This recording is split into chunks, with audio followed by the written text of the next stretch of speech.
Hear us now. Hear us now. We ask you. We ask you. Now listen. That is the Watts Prophets. There's a link on the syllabus here. Really nicely sampled by Quasimodo. Maybe some of you have heard of him. I love that Watts Prophets record. And I think it's something I want you to do is listen. So I want to just talk about listening real quick. And we're gonna today have 3 videos. I'll try to keep them all 3 short. It's a little bit of obviously listening is important to me. I hope it will be important to you.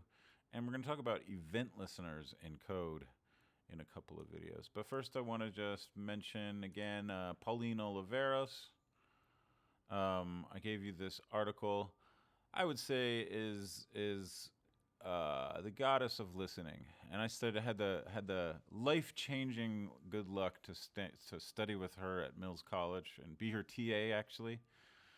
And she taught a whole course on deep listening, which was just the idea that you ground your body, tap into a relaxed state of listening, a non judgmental state of listening, and you remember to open up your ears, which is oh so hard. I want to just talk about today a couple of artists that have similarly asked us to do that. Of course, there's Pauline and Max Newhouse is someone you can't not talk about when you talk about listening, or at least I can't.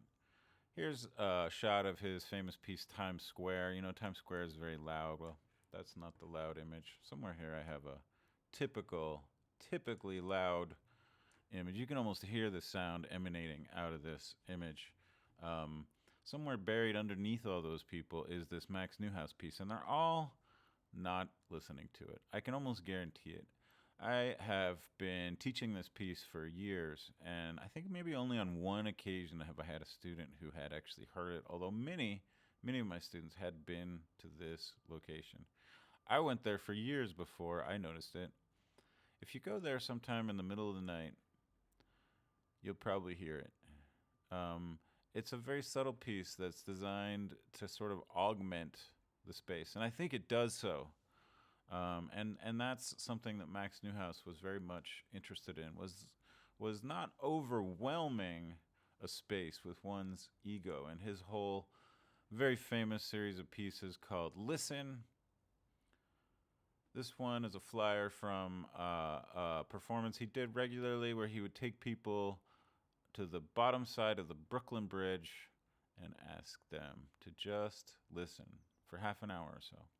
He famously was invited once to give a lecture and perhaps be hired on the tenure on the faculty of the University of Iowa.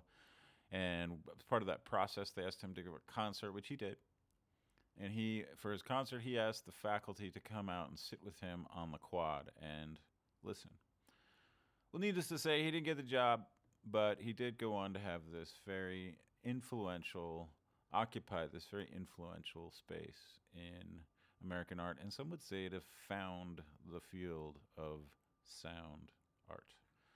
I have a special place in my heart for Max Newhouse. He died, I think it was last year, or let's say moved on. And another artist who's done a lot with listening is this artist, Yoko Ono. There's a link to one of her poems called Bicycle Piece, in which you're invited to ride a bicycle in a concert hall.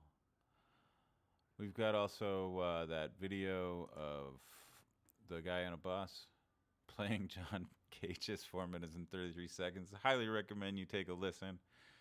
Listen. And I highly recommend you get out there in the world and listen. Just go sit somewhere and stay there for 10, 12 minutes and listen. Try not to think about anything. Just listen. It's really helpful. It's really helpful it really helps to understand the process of listening and sound. Just doing it. And in class, we're going to do a deep listening session. So I think that'll be fun. We're going to do that on the Discord channel. So I hope we'll all have fun doing that. What else? I wanted to just mention this open that window piece. So simple, so JavaScripty. You open the window, you close the window. And I'm introducing some of these ideas partially by way of getting us ready for our first project, which is going to be about collecting sounds. And in order to record, obviously, you have to listen and think about listening. But one thing that comes to mind to me that I want to talk about in class is the idea of being a composer, right? So Max Newhouse leading you to the underside of the Brooklyn Bridge. He noticed that the underside of the Brooklyn Bridge was interesting. But did he compose that piece? And how? I've got that question for you. Maybe you can let me know during class. Similarly, a piece like this is called December 1952. This is a score for any musical ensemble. It's written by Earl Brown. And the idea is you get some people together and they play this music. Is this music? As John Cage would say, if it isn't music, what is it? I don't know. I'm interested, though. Is it fair to say that Earl Brown composed the resulting piece? Is it important?